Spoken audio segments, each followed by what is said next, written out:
my friends. Welcome to a fresh new episode of our podcast. I'm your host, Richard. And I'm Monica. Great to have you all here. So today's question is, why are so many people learning English, but still struggling to speak fluently? That's a powerful question, Monica. I think one big reason is lack of consistency. People start learning with energy but then stop after a few weeks. Plus, they often can't express themselves because they don't know enough words. Exactly. And here's another thing. If you watch fluent speakers, you'll see they can talk about any topic. Politics, sports, education, even random daily stuff. Yes. And do you know why? Because they constantly learn new words, even trendy or slang words. It's like they keep updating themselves, just like your phone needs regular updates. True. And think of it this way. Words are like ingredients in a recipe. If you want to cook a delicious meal, you need the right ingredients. Similarly, if you want to speak English well, you need a rich vocabulary. Well said. So friends, if you're stuck, don't lose hope. Just focus on small daily learning. One new word a day can change your game over time. So, in today's podcast, we're going to listen to a native speaker and learn some powerful new words. Not only that, we're also going to practice with real-life examples, so you can try them out yourself too. Awesome. We will learn not boringly, but conversation will be enjoyable. So, let's not wait any longer. Let's listen to the dialogue first. And so my daughter goes to school here at the Thornton School for Music. She's a senior, and she spent the night with me last night. I'm going to tell you the story because it's relevant about both learning things the hard way and about happiness. So she slept in my bed with me last night, and it was so awesome. And I just love her, and she's 22, and she's about to burst into the next chapter of her life. It is so exciting. And I miss her terribly, terribly. And I'm going to get totally choked up when I think about it, because I live on the other side of the country. And I think one of the hardest things that you have to do in life. She's 22 and about to burst into the next chapter of her life. Sounds exciting, right? But also kind of heartbreaking, especially if you're her parent. Exactly. Today's mini-story comes from a mother who spent the night with her daughter, probably for the last time in a while. And it was beautiful, emotional, and real. She said, "She slept in my bed with me last night and it was so awesome. I just love her. I'm going to get totally choked up when I think about it." Now wait, did you catch that? She said, choked up. That's the phrase we're focusing on today. Now, have you ever heard someone say they felt choked up? What does it mean? Feeling so emotional that it's hard to speak, especially from love, sadness, or nostalgia, that it's hard to speak. You might even get tears in your eyes. When I watched my son graduate, I got choked up.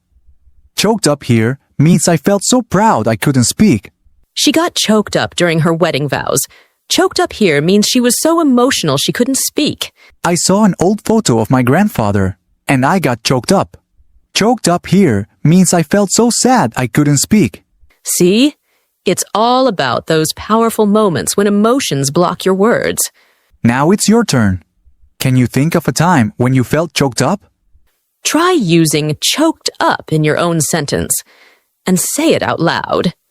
So I've spent the last 2 years, and I continue to focus right now on the number one goal that I have, which is to learn how to be happy and content wherever I am.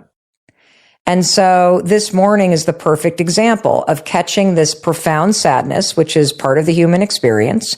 Deeply missing somebody is also about loving them. Welcome back, my friends. Did you notice the word is profound? This is a great word to describe something very deep, intense, or meaningful. Exactly, Richard. When someone says they had a profound experience, it means it affected them deeply, emotionally, or intellectually. Like in the story we just heard. The mother talked about profound sadness. That means her sadness was very deep and intense, not just a little bit sad. The book had a profound impact on my way of thinking. Here, profound means the impact was very deep and changed how I think a lot. Seeing the sunrise over the mountains was a profound moment for her. In this sentence, profound means the moment was very meaningful and emotional. And there's also the word content in that sentence. Do you know what it means to be content? Yes, to be content means to feel satisfied and happy with what you have, without wanting more all the time. It's about feeling peaceful inside. Right. Being content doesn't mean you don't want to improve or grow, but it means appreciating the present moment and what you already have. That's a very important distinction. For example, you can have big dreams, but still feel content with your life right now. Exactly. When someone says, "I'm happy and content with my job," it means they are satisfied and don't feel unhappy or restless about it. Okay, friends, here are some example sentences. After finishing the project, I felt content with my work. She lives a simple life, but is very content. Now, how about you? Try using content in your own sentence. I didn't know what to expect when I asked that question. I really appreciate you going that inward with it, because you could have gone a number of ways. I fully understand and empathize what you're saying, because my mom and my family do something similar. Welcome back, friends. Did you catch the word in that last sentence? It was empathize. Yes. The speaker said, "I fully understand and empathize with what you're saying." So what does empathize mean? To empathize means to deeply understand how someone feels. Because you've either felt something similar, or you're putting yourself in their shoes. Right. It's not just understanding someone's situation. It's feeling what they feel. That's what makes empathy so powerful. Let's try some examples to make it even clearer. I can really empathize with her stress. I went through the same thing last year. Empathize here means I understand and feel her stress because I had a similar experience. He tried to empathize with his friend's loss, even though he had never lost anyone himself. In this sentence, empathize means he made an effort to imagine how painful it must feel, even if he hadn't experienced it personally. Teachers who empathize with students often create a more supportive learning environment. Here, empathize means the teachers understand and care about what their students are feeling. Of course, I want to be the #1 female podcast host in the world. Of course, that's what I want.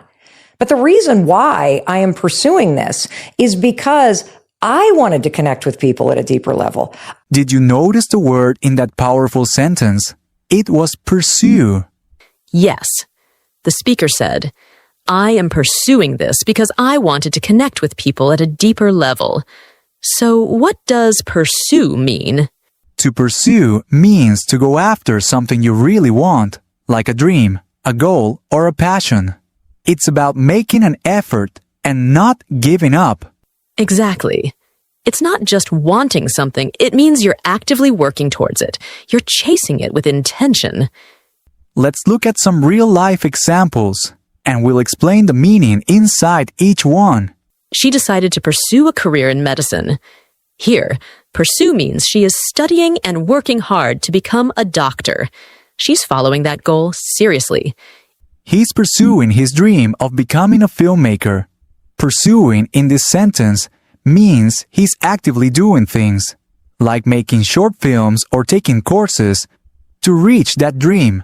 Even after failing once, they continued to pursue their business idea. Pursue here means they didn't give up. They kept working on their idea with determination. So, friends, when you pursue something, you're not just thinking about it. You're taking action to make it real. Now it's your turn. What's something you are pursuing in your life right now? Try saying your sentence out loud with the word pursue. Practice helps your brain remember better.